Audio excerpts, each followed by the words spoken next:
Olá, você ligado no Notícias Agrícolas, eu sou o Guilherme Dorigatti, nós damos sequência à nossa programação. As cotações do milho seguem subindo aqui no Brasil, seguem o seu patamar de alta, a sua tendência de alta, e para ajudar a gente a entender um pouco melhor esse mercado altista de milho que a gente tem nesse momento aqui no Brasil, a gente recebe o Roberto Carlos Rafael, ele que é da Germinar Corretora, já está aqui conosco por vídeo, então seja muito bem-vindo, Roberto, é sempre um prazer tê-lo aqui no Notícias Agrícolas. Olá, Guilherme. Bom dia. É um prazer imenso estar contigo e com todos os amigos do Notícias Agrícolas também, viu? Bom dia a todos. Roberto, ontem o indicador CPEA fechou ali nos R$ 73,00. A B3 nesse momento já passa dos R$ 81,00 para alguns contratos. Aonde a gente vai parar? Tem um limite essas altas de milho, Roberto? Olha, um limite sempre vai haver, né, Guilherme?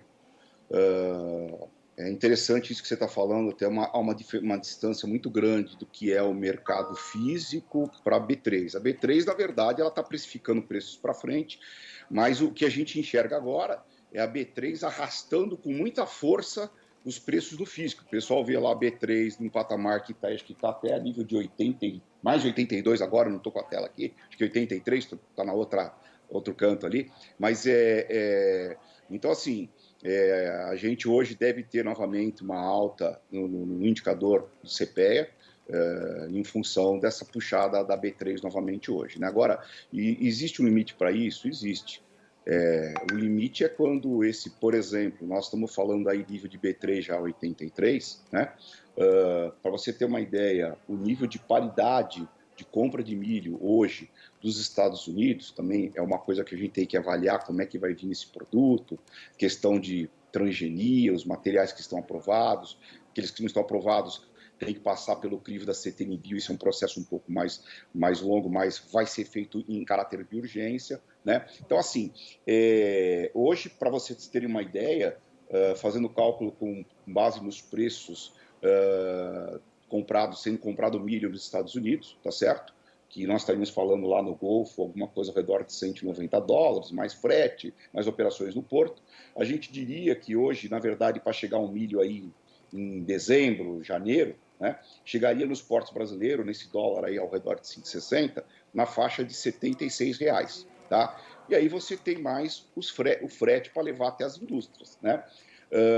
Então, hoje o preço do milho americano, com essa redução da tarifa, né, que nós tivemos, ele passa a ser mais atrativo do que os preços na Argentina. Os preços na Argentina já estão mais altos para trazerem para cá o custo de importação, porque já lá está no final de campanha também, tá certo? Temos aí um problema climático também na Argentina e que também acaba promovendo uma alta nos prêmios do que tem de residual de produto. Então, assim, nós estamos chegando nesse momento já no preço de paridade de importação, né? Vamos assim, tirando uma fotografia do momento, considerando prêmios que estão sendo trabalhados, considerando o câmbio, que nós estamos falando aí na faixa de 5,58 a 5,60, e também falando em Chicago, que hoje está na faixa aí de 4,10, 4,15, mas que Chicago, ao meu ver, pode até andar um pouco mais, né? Em função do cenário de lá, que depois nós vamos até falar um pouquinho sobre isso. Mas nós estamos chegando já no preço de paridade de importação. Esse mercado ele pode até, na B3, subir um pouquinho mais, até que alguém chegue e fale assim, ó, estamos importando tantos navios de milho, né?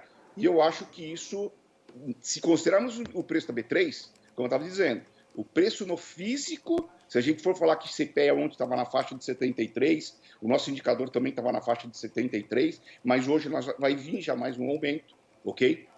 Podemos esperar uma alta tão forte como ontem, porque, na verdade, o milho físico está tentando encontrar a B3, né? Então, o que a gente pode dizer é que, na verdade, pela B3, nós já chegamos na paridade de importação, tá? Agora, se Bioti subir mais, dólar subir mais, isso vai subindo. Se cair, também vai caindo, tá? Então, até a hora que a gente fala assim, olha, vai importar produto, né? Apesar que, ao meu ver, né, a gente tem milho, é que nós temos uma série de situações que está fazendo com que o produtor segure, né? Os preços numa escalada de alta, produtor capitalizado, né? Clima também desfavorável para o plantio de safra de verão e que também impacta diretamente a safrinha de milho, tá certo? Então o produtor está segurando. Agora, respondendo um pouco demoradamente a sua pergunta, existe um limite, esse limite está próximo, considerando o cenário de hoje. Então, podemos, em algum momento, já escutar, estamos importando milho. Uma das questões que você abordou agora há pouco, Roberto, que eu queria entrar com você, era essa questão se a gente tem falta de milho no Brasil ou se existe esse milho, mas ele está sendo segurado. Então, pelo que você comentou, tem milho, só que o vendedor, nesse momento, opta por não colocar ele disponível. O que está acontecendo, nós temos milho, tá? Tanto que as exportações, eu acho que a gente sempre falou que um dos drives seria quais seriam os ritmos da exportação, e sempre lembrando aquela minha tecla que eu bato sempre, da incompetência do governo nosso em não botar no mercado aquilo que está comercializado na exportação. Então, ou seja, a gente não sabe efetivamente, esse número existe, mas não está consolidado, e o governo deveria colocar isso, porque você tem mais de 40 trades exportando milho, né? Nós precisamos saber o que está comercializado na safra agrícola, que seria de fevereiro até 31 de janeiro, para a gente ter uma ideia, né, de que, opa, peraí, passamos num número que os estoques de passagem estão muito curtos ou não chegam até a próxima safra, tá? Então, esse número, ele não é plotado, então o mercado trabalha à deriva, tá? O que eu posso dizer é, as projeções de exportação da ANEC, do governo, eles vêm falando em 34,5, né? 34 milhões e meio de toneladas. Isso vai fazer com que a gente chegue aí no estoque de passagem algo ao redor de 11 milhões de toneladas, o que daria para abastecer fevereiro e março, mas extremamente apertado, né? A gente escuta das trades, das grandes aí que operam nesse mercado, eu ouço números que devem. Primeiro, acabei de conversar com uma hoje, agora cedo, onde a análise dele, que eles até estão parando o programa de milho, o número deles é entre 30 e 32, mas eu escuto entre 30 a 34 milhões de toneladas, é o número que o pessoal está falando de exportação. Então, veja, se a gente tiver 30 milhões de exportação, nós vamos ter um estoque de passagem de 15 milhões praticamente. Isso em 31 de janeiro, tá? Se nós tivermos uma exportação de 34,5, nós provavelmente vamos ter 9 milhões a 10 milhões de estoque de passagem. Então, isso quer dizer o seguinte, se nós formos ao extremo na exportação, passar desses 33, 34 e ficar muito apertado, nós vamos ter aí praticamente uns 45 dias a 50 dias de estoque. Muito apertado para chegar ao volume que a gente tem normalmente da safra de verão, principalmente aqui para cima, para São Paulo, porque o Sul chega a safra de verão um pouco mais cedo, mas aqui em São Paulo é praticamente final de março, tá? Então a gente, assim, vai ter, na verdade, uma situação onde a gente tem um estoque de passagem para 50 dias. Se for 30 milhões de toneladas, vamos ter estoque para praticamente 70 dias, então extremamente suficiente, tá? Então, é uma questão de aposta nesse momento. Nós estamos no meio de uma especulação. Quer dizer, nós estamos à deriva porque a gente não sabe efetivamente como nós vamos chegar lá em janeiro, tá? Então, tudo pode acontecer. Se realmente tiver um estoque muito grande, esses preços vão descer fortemente, se sustentando a preços que a exportação vai estar pagando lá no momento, se é que vão estar fazendo alguma coisa lá em dezembro e janeiro, porque normalmente acaba a campanha ali em janeiro, até janeiro, na exportação até janeiro. Nesses números de exportação, né, Roberto, que a gente tem hoje consolidado pela SECEX de janeiro até o final de setembro, 20,1 milhões de toneladas, mais 2,9 até o momento em outubro, que dá aí 23 milhões de toneladas até o momento. Para chegar nesses 34, faltariam aí cerca de 10, 11 milhões de toneladas. É possível exportar esse volume nesse tempo restante até o final de janeiro? Possível mas eu acho que o mercado interno está pagando mais, vai estar pagando mais alto que a exportação nessa situação de B3 puxando nesse nível de patamar. Não estranho o indicador CPEA, como eu estou falando para vocês, até o final de semana que vem, se ficar nesse cenário, talvez o indicador CPEA chegar nos R$ 78 aí até a semana que vem. Então, assim, nesse cenário, né, de mercado interno pagando mais caro, vai segurar. Um outro detalhe que eu chamo a atenção, que é o seguinte, nós estamos numa situação muito crítica Em momentos muito críticos, é uma coisa que tem que ficar no radar, apesar que eu acho difícil de acontecer, mas tem que estar no radar, o produtor tem que pensar nisso, porque é aproveitar que nós estamos falando que está chegando o preço de paridade de importação. Daqui a pouco começa a chegar navio, para, né? E pode vir outras coisas que podem piorar, de repente uma antibiótica caindo, como ele está falando agora. O que eu acho que a gente está num momento extremamente difícil, né? E às vezes situações extremamente difíceis, complicadas, acabam tendo medidas extremas, tá? Extrema que eu quero dizer é o seguinte: o problema que nós estamos enfrentando com milho e soja, ao meu ver, eu não sei se isso cai a ficha também para o governo, é infinitamente pior do que está acontecendo com o arroz. O arroz você faz o beneficiamento, é consumo direto. O mercado de arroz é algo ao redor de 11 milhões de sacas. O milho consumo no Brasil, né? O milho é 70 milhões de toneladas, a soja é 50 milhões de toneladas de consumo. E o milho, a soja está presente, ela gera derivados desses produtos que vão para diversas indústrias, tudo quanto é tipo de indústria. Por exemplo, o milho. O milho está hoje no etanol, está nos alimentos, nos embutidos, em carnes. O milho vai para as carnes por conta de proteína, tá certo? Vai na indústria têxtil, vai na indústria de papel. Então, isso vai afetar tremendamente a questão de inflação, né? Já estamos vendo isso, né? E também nós vamos ter também, às vezes, algumas preocupações com problemas lá na frente, se eventualmente faltar milho, né? Porque do jeito que anda, em algum momento o Brasil vai ter que ser um grande importador também de milho na entre-safra. Né? Não sei se vai ser esse ano, mas acho que não, mas talvez num próximo ano, porque está realmente tudo indo embora em função do câmbio e o mercado interno demorando para reagir. Então, assim, Guilherme, possibilidade de chegar em 34 milhões, espaço nos portos existem. Eu só não sei se vai ter um mercado para isso, tá? Mas eu trabalho com número, eu particularmente, algo ao redor entre 31 milhões a 32 milhões de toneladas, tá? De exportação. E aí, olhando agora para as condições de próximas safras, de novas ofertas, a gente tem um atraso no plantio da safra verão lá no sul, dificuldades já climáticas, também um atraso no plantio da soja, que vai impactar na janela para o milho safrinha no ano que vem. A gente pode ter, diante desse cenário de oferta já restrita, demanda alta, ter menos oferta entrando daqui para frente ainda, Roberto? Olha, você está falando ao longo da safra do ano até o ano que vem, ou a sua pergunta é para imediato? Para as próximas safras, a safra verão e depois a segunda safra. Eu acho que nós vamos ter um cenário de preços muito bom, não precisamos nem dizer isso, né? Você falar nos patamares que estão hoje, para isso aí cair, por exemplo, para R$50, hoje está muito difícil, né? Então, estou indo no extremo, estou dando um número aí só como... Mas nós vamos ter, provavelmente, um aperto durante a safra de verão, vamos ter aperto... Nós temos uma safrinha que já está bem comercializada para o próximo ano, tá certo? Então, assim, o produtor hoje trabalha um pouco com essa questão de que ele está vendo todo um cenário de clima, então, por isso, a retração da oferta, porque o milho existe, como nós estamos falando, né? Mas a retração de oferta existe por conta desses preços galopantes, por conta de que a gente vê um clima inadequado até então, né? Um atraso de plantio, tá certo? E o produtor capitalizado. Então, e tem outro detalhe também, nós temos que ver que nem, por exemplo, Chicago, né? Chicago é algo que a gente tem visto, os prêmios estão subindo, Chicago tem subido. E por que Chicago subiu? Só para vocês terem uma ideia, na primeira intenção de plantio da safra americana, a gente falava no estoque de passagem para...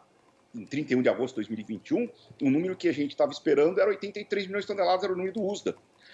Então, o que nós tivemos agora? Tivemos redução de área da safra americana, de maio para cá, tivemos quedas de produtividade, tivemos o tornado direito lá na região de Illinois, que varreu aí de 7 a 10 milhões de toneladas, tivemos uma redução em pleno período de pandemia, que os Estados Unidos reduziu 5 milhões os seus estoques de passagem da campanha passada, saindo de 56 para 51, né? Então, tudo isso fez com que Chicago, que trabalhava naquele patamar de 3,50, 3,60, hoje já está nesse patamar de 4,20 e pode eventualmente flertar um pouquinho aí mais para frente, E vai depender agora também da finalização da colheita americana para a gente ver os números reais. Acredito que a gente vai ter algumas informações melhores já no próximo relatório, e principalmente em dezembro.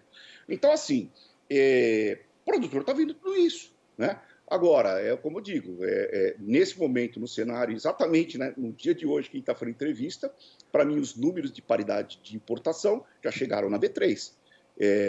Só que ele pode até subir um pouco mais, como eu já disse anteriormente, em função de que até que exista em algum momento alguém fala assim, estou importando milho. E aí, Roberto? E eu acho que isso pode acontecer a qualquer momento, ou seja, o preço está convidativo. Essa situação de importação, na sua visão, então, ela é um fato que pode realmente acontecer no curto prazo, aumentar esse índice importado, aproveitando até essa retirada da TEC de importações? Porque, na verdade, o mercado, o que ele vai ver? Peraí, qual é a minha melhor fonte de suprimento em preço? Né? Você vai, na verdade, de repente, ver que eu consigo trazer milho para chegar aqui na região dos portos 76, que chegue na faixa de 81, 82 na indústria. Esses são os preços hoje de paridade de importação.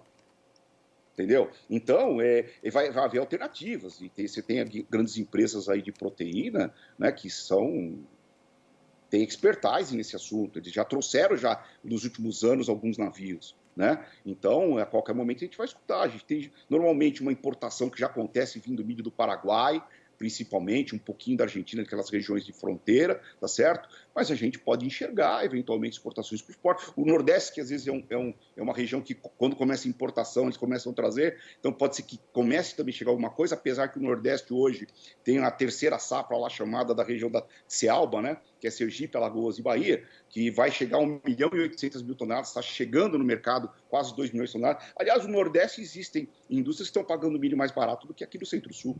Isso é raro de acontecer. Tá? Então, o mercado está extremamente confuso, mas ele está começando a chegar numa situação em que o principal, vamos dizer assim, situação para frear um pouco os preços é a paridade de importação.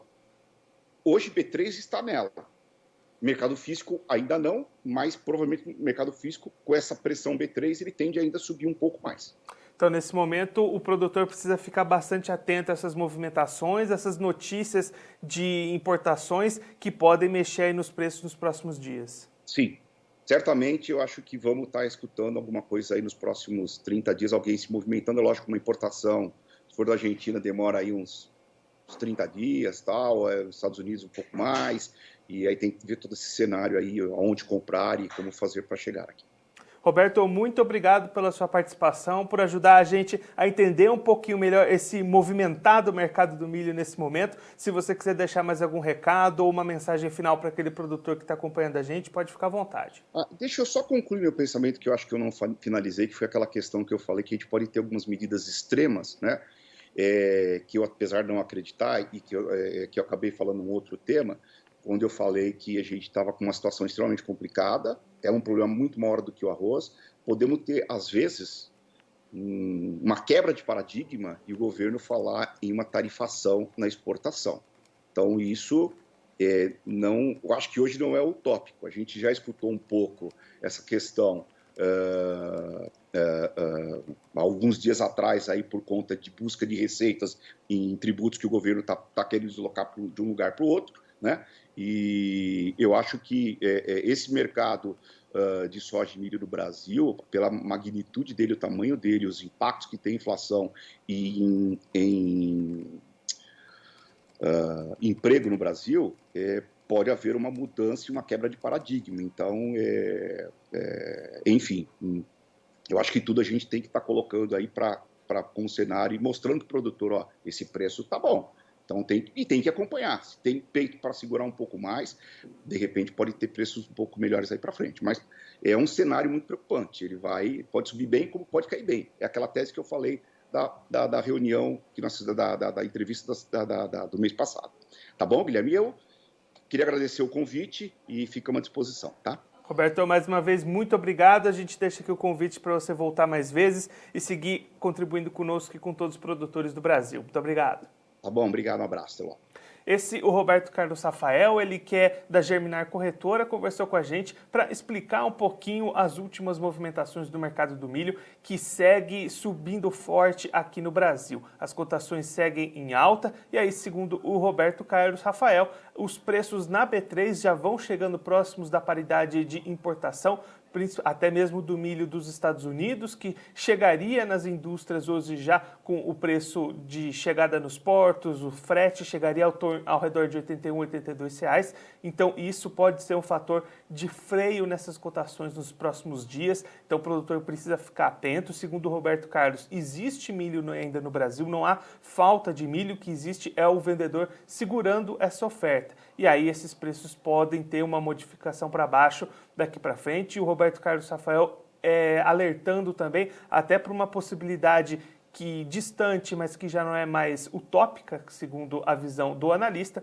de que o governo brasileiro possa passar a aplicar algum tipo de taxação na exportação da soja e do milho para evitar esse tipo de problema de falta de abastecimento, preços muito altos. Então o produtor precisa ficar bastante atento a essas movimentações. Os preços são muito bons, são bastante rentáveis nesse momento, podem seguir altos, mas precisa ficar atento a todas essas movimentações que podem trazer as cotações para baixo. Agora a gente vai apresentar as cotações desse momento do milho. Primeiro o milho lá na B3, contrato novembro a R$ 82,72, subindo em R$ 3,53, o janeiro valendo R$ 82,74, contrato março 21, R$ 82,25 e o maio R$ 77,50, justamente essa paridade de importação que o Roberto Carlos Rafael comentou. O milho americano chegaria no Brasil entre R$ 81 e R$ 82 reais, nesse momento a B3 já acima dessa paridade.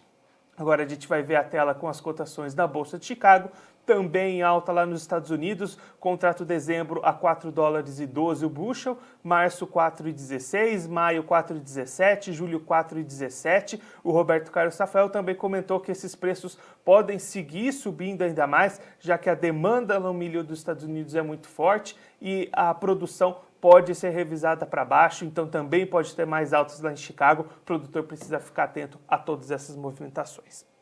Bom, eu vou ficando por aqui, mas a nossa programação continua, então fique ligado no Notícias Agrícolas.